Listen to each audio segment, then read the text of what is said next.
Hello and welcome to BRB Time and your first class of the Frontline Academy.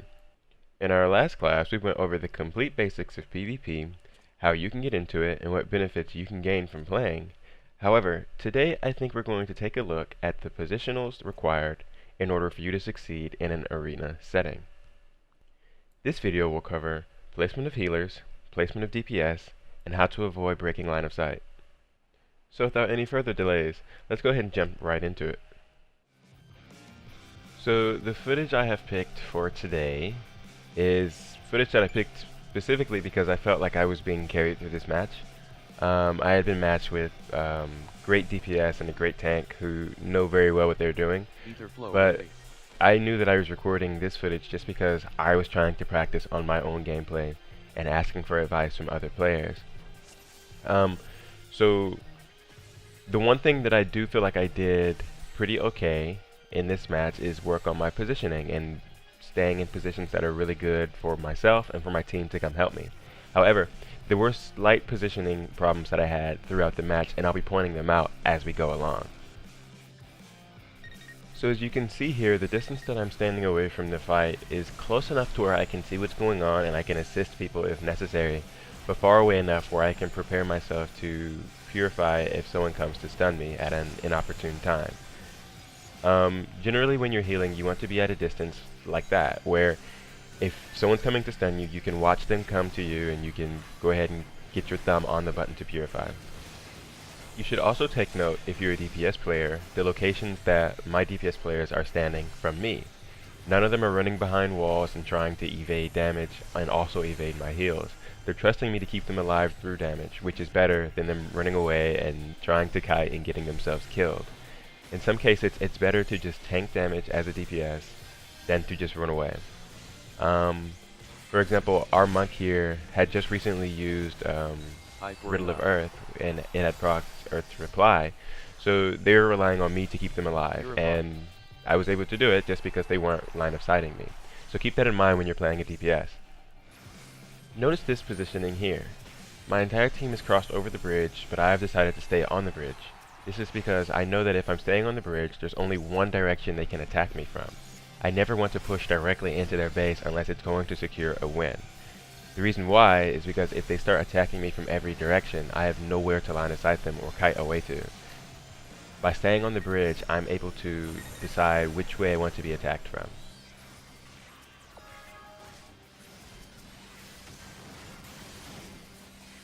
Eye for an eye.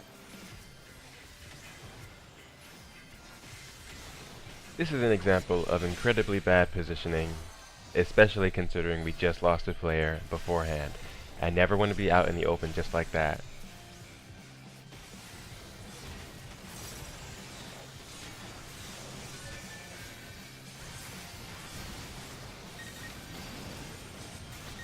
So I'm taking heavy damage here, and I want you to take note of the way I'm retreating. I'm sort of staggering my movement between casts and trying to find ways to line of sight. I first stop at these narrow walls to avoid line of sight with the caster, and then I start moving towards the bridge, hoping that I can make it back towards base. In the meantime, my tank is using the Blackest Night to give me more wiggle room, and I managed to make it all the way back into our base and on that lefternmost wall. This makes it so that anyone who's attacking me who still wants to contest is going to have to line of sight their healer, making them have to move to heal.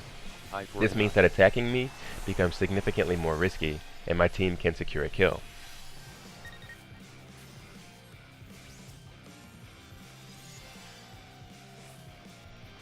So in this scenario, our tank's HP is actually dropping incredibly quickly, just because I'm actually too far behind to keep them up. I'm actually out of range. So you never want to be too far away from your team, because what will happen is they'll be out of range, and by the time you catch up to heal them, they will have died. So like I mentioned before, you want to stay at a good distance from them, but close enough to where they're in range, and far enough to where they can't really attack you. Right here, I was being focused pretty hard. I think that the monk wanted me to grab those medals, but I was really struggling to stay alive here, so I wasn't really going to try that. That seemed like a really bad idea. But I don't think the monk grabbed them either, so they ended up going back to the original person who dropped them. Purify. Eye for an eye. Now I'm standing in the open here because I know that they're about to open up the Wolf's Heart, which I desperately needed. I was taking so much focus throughout this entire match. And now I can go back to like a better standard position, which is farther back, a bit farther back, but just close enough where I can heal. The tank is right on me right now, and they're CCing me, but luckily enough, I was able to keep up the monk through that. So now they're focusing the healer. They're actually line of sighting, and I want to be able to get on both sides of this wall. So I'm trying to get a good angle on it that isn't too far out to where I will be in danger. Generally, standing on the narrow end of the wall will allow you to heal both sides of it. And now they're pushing into their base. Purify. I don't really want to go in there, but it seems like getting this kill would have secured the win. So I throw up Chain Stratagem, Ready. and we don't manage to secure it.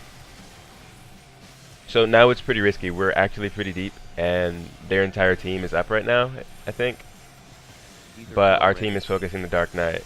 Our monk is calling fall back, which is a good call in my opinion. I think that we were way too far forward. So everybody's falling back. The tank is moving a little slower, but they should be okay.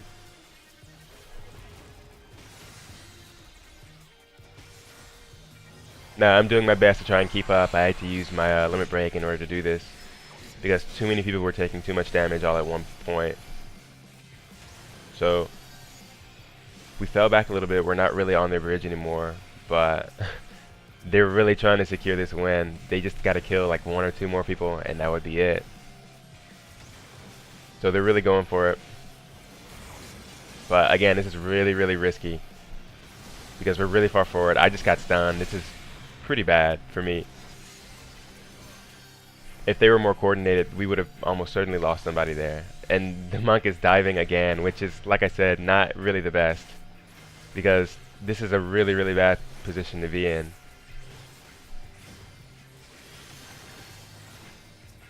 But if they can kill that white mage, that's a very hefty win right there.